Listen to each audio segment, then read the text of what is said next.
अगर सब जोड़े जाएं शक्तिपीठ तो 108 है। ये सती के शरीर के टुकड़े तुम्हारे चक्रास के भीतर हैं। ये एक एक जब जागृत होंगे तो तुम्हारे अंदर वो शक्ति जागृत होगी। हम लोगों के साथ वो जो दैवी शक्तियां रहती हैं, फिर अगर आप जरा भी वो करोगे ना तो उनकी आंखें बड़ी होती हैं, लाल हो जाती हैं।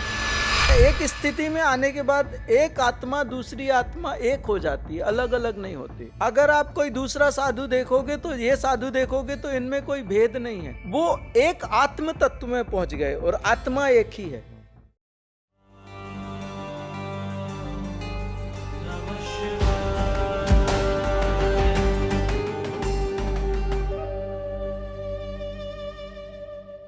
ये चक्रा साधना में क्यों कराता हूं? भगवान शिव ने जब दक्ष की पुत्री से जब विवाह किया तो उसमें क्या हुआ कि उन्होंने दक्ष के यज्ञ में अपना शरीर त्याग दिया। तब भगवान शिव उनके शव को लेके पूरे ब्रह्मांड में विचरण कर रहे थे भयंकर क्रोध से। तब नारायण ने सुदर्शन से उसके 51 टुकड़े किए, क्योंकि भगवान का जो रौद्र रूप था उसके कारण प्रकृति में बहुत डिस्टर्ब होने लगा। उनके उग्र क्रोध से ये प्रकृति जलने लगी। तो जब तक वो शव रहेगा तब तक तो वो भगवान उनको छोड़ नहीं पाएंगे। तो उन्होंने क्या किया, उसको 51 टुकड़े कर दिए। तो वो जो टुकड़े गिरे वो 51 शक्तिपीठ बने। कहीं पे भगवती का सर गिरा तो कहीं पे उनके हाथ गिरा, कहीं पे पैर गिरे, फिर उसके बाद में कहीं उनके केस गिरे, कहीं उनका कर्णफूल गिरा। तो वो क्या हुआ, उप शक्तिपीठ बने। अगर सब जोड़े जाएं शक्तिपीठ तो 108 है। मुख्य शक्तिपीठ जहां उनका शरीर के अंग गिरे वो 51 है। अब आप देखो,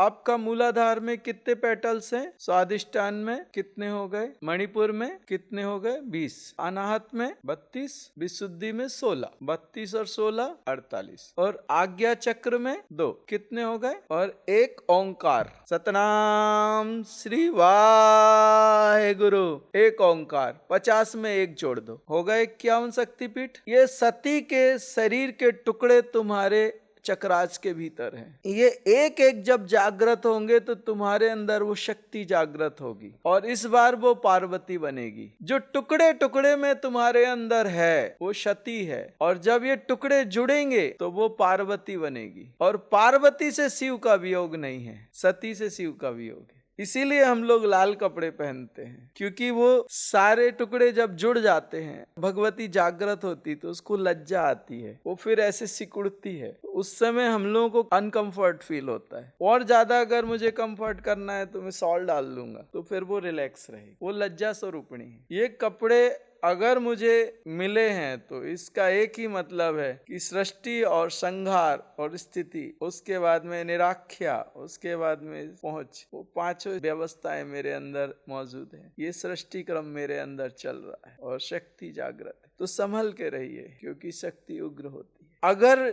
ये मिलता है जब, तो ये बिल्कुल वैसा है कि जैसे गवर्नमेंट से किसी को कोई वर्दी मिली है, वो आपको दिखाता है ये डीआईजी है, ये सुपरिटेंडेंट है, ये कमिश्नर है, उसके पोस्ट को आप जान सकते हो। तो ऐसे ही जब हम लोगों को ये वस्त्र मिलते हैं तब इससे पहचाना जा सकता है कि ये किस स्थिति के साधक है और इनके साथ आपको कैसा व्यवहार करना है। कोई अपने मन से लाल डाल ले वो बात अलग है, लेकिन जब ये मिलता है, ऊपर से मिलता है, तब इसकी पावर साथ में चलती, फिर वो अपॉइंटेड पर्सन होता है।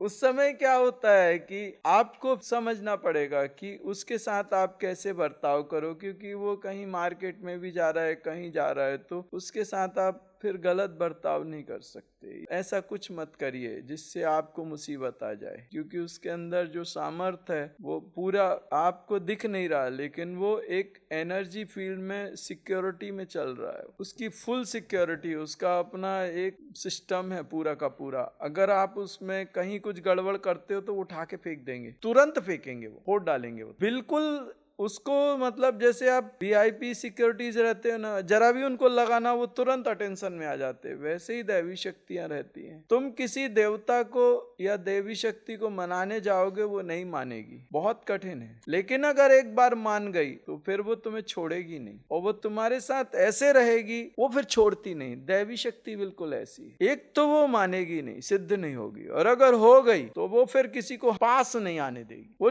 छोड़ेगी नहीं, पूरा पकड़ के रखेगी। लगती। हम लोगों के साथ वो जो दैवी शक्तियां रहती हैं, फिर अगर आप जरा भी वो करोगे ना तो उनकी आंखें बड़ी होती हैं, लाल हो जाती है उसकी आंख।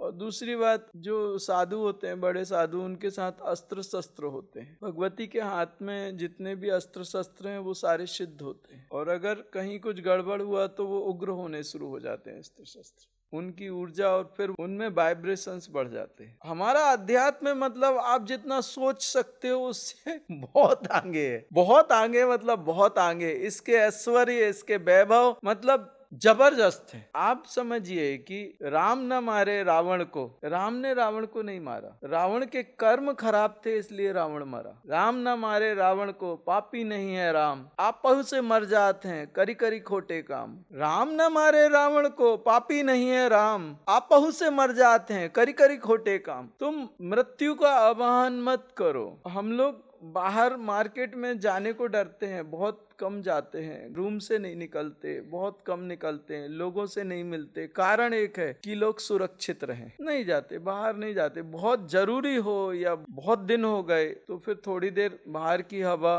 थोड़ा कुछ सामान लाना है, इनको समझ नहीं आता तो फिर कोई जरूरी कुछ हुआ तो ही निकलते हैं। उसमें भी जब निकलते हैं तो अपने आप को बोल के रखते हैं कि बिल्कुल शांत, एकदम कुछ नहीं होना चाहिए, शांति से जाओ, शांति से आओ, बिल्कुल एकदम शांत, बिल्कुल एकदम शांत। अपने हाथ से कोई गलत नहीं होना चाहिए, और मुझे कुछ नहीं करना पड़ता, सिर्फ तकदीरें पलट देता हूँ और पूरे यूनिवर्स में एक मैसेज डाल देता हूँ। जितने भी समर्थ हैं, इसने ये गलती की थी इसलिए मैंने थोड़े समय के लिए इसको सजा दी है, कोई बीच में मत आओ। और यूनिवर्स में जो समर्थ होते हैं, जो भी किसी भी धर्म के होंगे, वो एक दूसरे को एक्सेप्ट करते हैं, रिस्पेक्ट नहीं, एक्सेप्ट करते हैं। एक ने बोल दिया तो सारे 100%। उनमें एक्चुअल क्या है, एक स्थिति में आने के बाद एक आत्मा दूसरी आत्मा एक हो जाती है, अलग अलग नहीं होती। अगर आप कोई दूसरा साधु देखोगे तो ये साधु देखोगे तो इनमें कोई भेद नहीं है, वो एक आत्म तत्व में पहुंच गए और आत्मा एक ही है। तो हम लोगों में कोई कंपटीशन नहीं है, कोई भेद नहीं है, सारे भेद खत्म हो गए हम लोगों के। अगर आप किसी और साधु की गड़बड़ करके आए हो तो उसके डाटा में आ जाएगा, पता चलेगा कि ये गड़बड़ करके आया, मैं सपोर्ट नहीं करूंगा, मैं तुम्हें सुधारूंगा। तुम क्या करके, ये क्या, ऐसा क्यों, माफी मांगो, झुक जाओ, पैर पकड़ो उसके, जाओ। हम लोगों में भेद नहीं होता। एक ने बोल दिया मतलब पूरे साधु समाज ने बोला। जो एक स्थिति में पहुंचा हुआ साधु है वो एक बार बोलता है तो उस स्थिति के जितने साधु रहते हैं उसको एक्सेप्ट, और ये इसको गुस्सा नहीं आता। अगर ये साधु है तो क्रोध नहीं आएगा, वो उसमें एक सुधार करना चाहता है, इसलिए वो उसकी प्रोसेस चला रहा है। जिस दिन उसको लगेगा कि ये सुधर गया है, बदल गया है, वो शांत कर देगा और रिलैक्स कर देगा, खत्म बात। उसमें सुधार हो गया, खत्म। उसको बर्बाद नहीं करना, उसको सुधारना है। ऐसे एक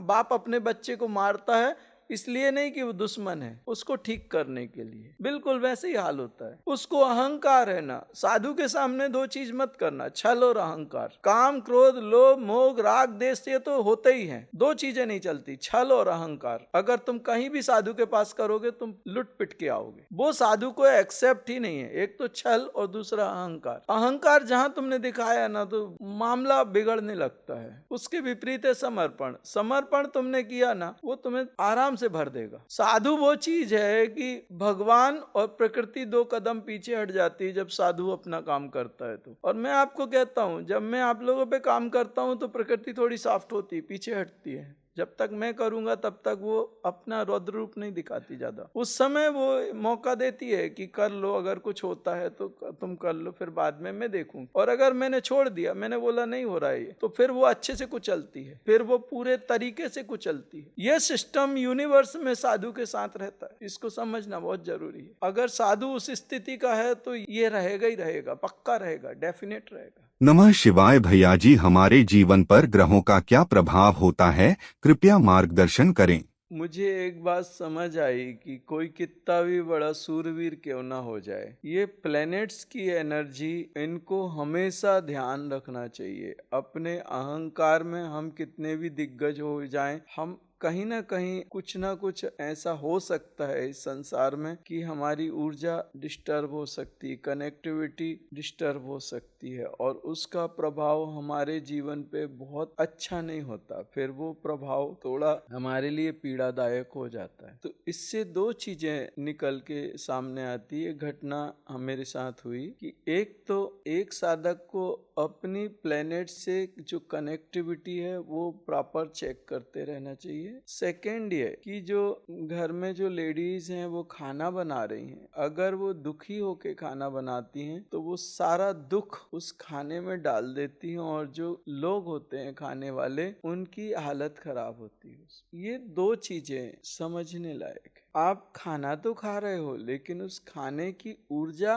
कैसी है? हर चीज की एक ऊर्जा होती है। खाना स्वादिष्ट है ठीक है, लेकिन खाने की ऊर्जा कैसी? वो 2 रुपए का पार्ले जी का पैकेट खा के ही मैं बेहतर था, वो दाल रोटी खाने के बाद तो मेरी तो लंका लग गई। तो इसलिए मैंने ये सब चीजें अनुभूति की हैं, इसलिए तुमसे कहता हूँ कि ये 3 चीजों को मत बिगड़ने दो, वास्तु, पितृ और ग्रह। अगर ये 3 चीजें तुमने 100% मत करो, वास्तु 60% भी करोगे ना चलेगा। सिर्फ साउथ वेस्ट ओपन और खाली नहीं होना चाहिए, उसके साथ कंप्रोमाइज मत करना। तुम्हारे घर का अगर नॉर्थ बंद होगा और साउथ ओपन होगा, तुम धन दौलत से दुखी हो जाओगे और मन से पीड़ा से भर जाओगे। तुम्हारे घर का ईस्ट अगर बंद होगा और वेस्ट खुला होगा तो तुम्हारी जो सामर्थ्य है, शारीरिक रूप से तुम कमजोर हो जाओगे, यश नहीं आएगा, तुम्हें सक्सेस नहीं होगी। और घर में जो मुखिया है वो तकलीफ में रहेगा और मुखिया की पत्नी तकलीफ में रहेगी।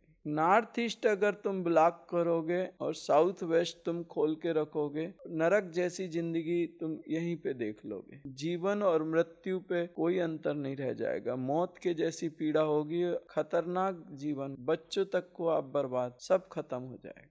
प्लैनेट्स क्या होते हैं? आपके घर की उन दिशाओं के साथ प्लैनेट्स की एनर्जी वहां पे स्टोर होती है, लेकिन अगर वो गलत जगह स्टोर हो गई गलत तरीके से तो आपके जीवन को वो तोड़ डालेगी, आपकी व्यवस्थाओं को नष्ट कर देगी वो एनर्जी। प्रकृति के विपरीत मत जाइए। प्रकृति बहुत शक्तिशाली है, अगर आप उसके विपरीत गए टूट फूट जाओगे। साधक प्रकृति के विपरीत नहीं, प्रकृति के साथ चलता है और प्रकृति की शक्ति को अपना के शक्तिशाली बनता है। कोई भी ऐसा काम नहीं होना चाहिए प्रकृति और आपके बीच में संघर्ष हो। आप ही हारोगे, आप ही टूटोगे, आप ही खराब होगे, प्रकृति नहीं। मैं तुम्हें प्रकृति के समरस करने की कोशिश करता हूँ।